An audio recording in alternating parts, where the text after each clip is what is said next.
Well, our first smart topic today, a new concern over a new trend you may have seen in the news lately, raising your child in a gender-neutral way. You don't dress your girls in pink dresses or give your boys trucks to play with. One Canadian couple created quite the stir with their baby Storm and were bombarded with criticism. We want to know what you think.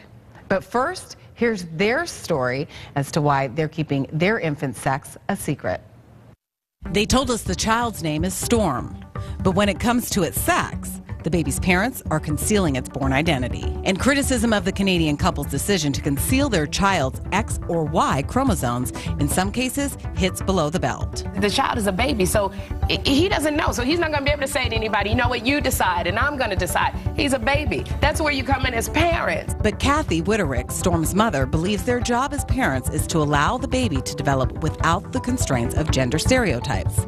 In a letter to ABC News, she said, "The strong, lightning fast, vitriolic response was a shock, and that the idea that the whole world must know our baby's sex strikes me as unhealthy and voyeuristic."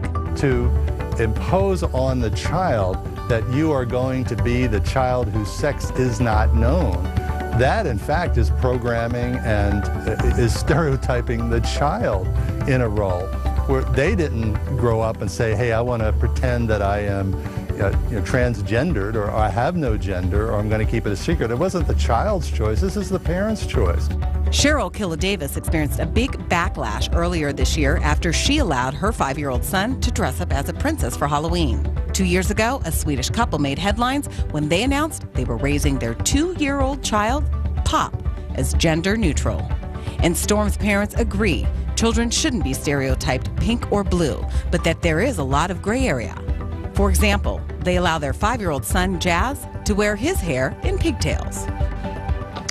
Well, joining us now live via Skype from New York is Dr. Harold Kopelewicz, who is a child psychiatrist and the president of Child Mind Institute.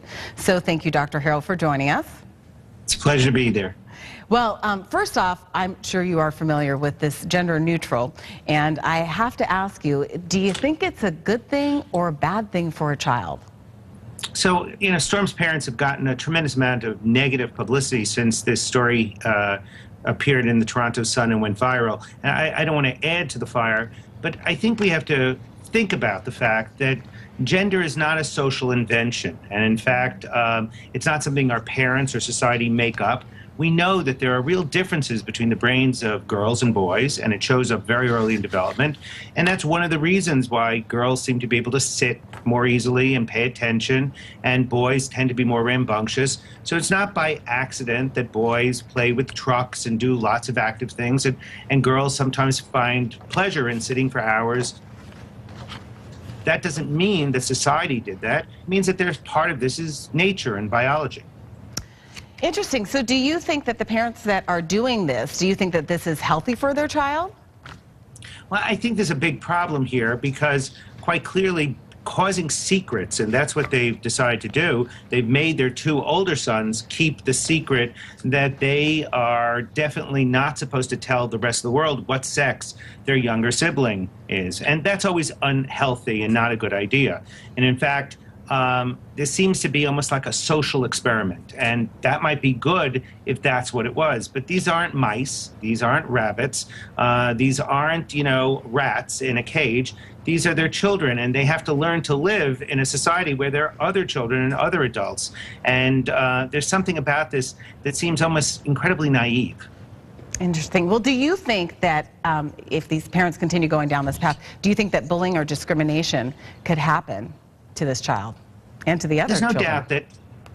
There's no doubt that these kids will be more at risk for being bullied or bullying themselves, but that's not the point. I think the important point is that we recognize that children sometimes run the risk of doing something that's going to make them odd. So I know a mother who has a child who said, I want to wear this pink shirt to school. Do you think that's going to cause a problem? And the mother said, yep. I definitely think so. But if you want to do it, you should be prepared that some people will be uncomfortable, and you can do it if you want to. That's reality, that we recognize at certain times our kids want to wear clothes that are going to make them look different. But to raise your child almost in a bubble, because Storm's oldest brother has now started to refuse to go to school. And that seems to me that that's a fear of being taunted, and therefore you're not all that comfortable with who you are if you can't be with your peers and with other kids who are the same age. Well, if you say that you think it's, more of like a genetic thing, so if, a girl earlier, you said, like a girl, they sit still, boys, they tend to, play a little bit wild. So if that's the case, do you think that Storm's just sexuality or sex will come out? I mean, in time, if he or she, if she's a girl, obviously their body's going to change, don't you think? Right. So here's the good news. First of all, I don't think Storm's parents are mean-spirited or bad parents. I think that they're misguided. I think they're loving. But I basically think that the kids are going to be okay for one reason. Most children are remarkably resilient to the environment and to what their parents do. And I think as some of the commentators online have sharply said, maybe when these very free-spirited children reach teenage rebellion, the way they're going to rebel is to wear pants and do exceptionally well in math and meet all the stereotypes that we think of what boys are like. But the fact we really want to do, if we're good parents, if we're great parents, is we want to provide warmth and control. We want to be nurturing and accepting and let our children explore things, so that if a boy wants to play with dolls or a girl wants to play with trucks, we let them explore that. But simultaneously, we also recognize that they have to go to school, they have to be with others, and we try to protect them in that way so that they can expect when they're going to get criticized or ridiculed, and we give them the resilience so that they can tolerate that. Keeping them at home is a problem. Right. Well, I see that. But also, did you know that there's a high school in Michigan that they are having proms without kings or queens? It's a gender-neutral prom that they're going to be having. Have you heard about that? No, but those are teenagers, and teenagers are a whole different. They have a lot of control, and if a teenager wants to go to school and wants to wear clothes that's from the opposite sex or the opposite gender, I think that's fine. That's what teenagers do. They very often experiment, and then or they're going to get the gain of doing that. I think this is very different, where now these parents, because they put a spotlight on their child is almost everybody in America wants to look in the diaper.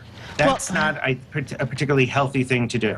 Well, Dr. Harold, I really appreciate your time and you piping in on your opinion with this. I thank you very much for that. And I have to say, what it sounds like in general theme is that people are just going to be what they're going to be. So thank you. You got it. And hopefully parents will just love them too. Okay. Thank you for your time. Well, this is a big talker on our Smart Family 15 Facebook page today. Carol says, so when the child goes out in public, what bathroom is he going to use? Is he going to be more confused if he's in the girls' bathroom and if he finds himself different, or vice versa? The world has enough mental cases. And Judy says, life is so short and precious with all the other bigger fishes to fry and dangers and threats. To each their own. And Jennifer Ross says, these parents are treating their child as a science experiment instead of a child. I feel sorry for the baby. The parents are using their baby to get fame and attention from media. Well, some pretty strong opinions there, and I love all of those comments. We love to hear from you. You can always find us on facebook.com/smartfamily15.